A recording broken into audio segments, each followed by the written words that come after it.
To make this green tea mochi, you need about 7 ounces of sweet rice flour.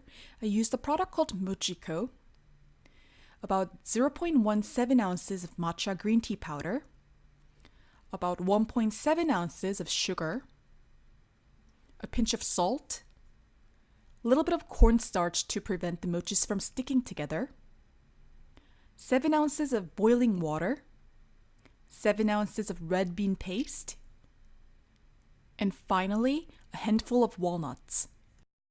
First, we will make the dough.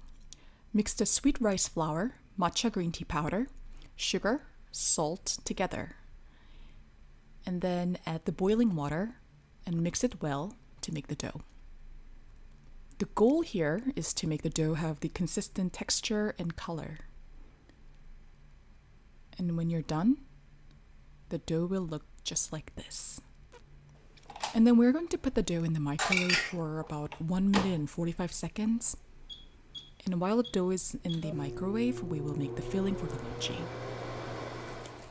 To make the mochi filling, first chop or crush the walnuts and mix it in the red bean paste. The sweet rice flour and red bean paste can be purchased at most Asian grocery stores. And the red bean paste filling is ready. The dough is ready to be kneaded now. And be careful because the dough is really hot out of the microwave. I'm using a rice pedal instead of my hands to knead the dough for this reason. Spread the cornstarch onto a large plate. And finally, you can shape the mochi. Powder a rice pedal or a big spoon with cornstarch so the mochi does not stick to it. Scoop a tablespoonful of dough, spread it out, and in the middle, add about a half a spoonful of red bean paste. And then you just shape it.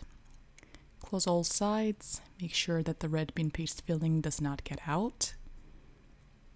Make it round and pretty. And then roll it around in the cornstarch a little, and it's done.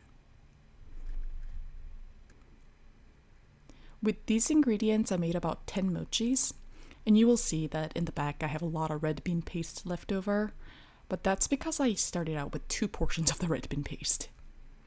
So there, super quick and simple way to make these delicious green tea mochis. These are my absolute favorite Asian treats. And I'll show you what it looks like when it's cut in half. And you can see the chewy deliciousness of the mochi and the sweet filling inside. The best way to enjoy the mochi is by having it with some tea. Hope you enjoyed the video. See you next time.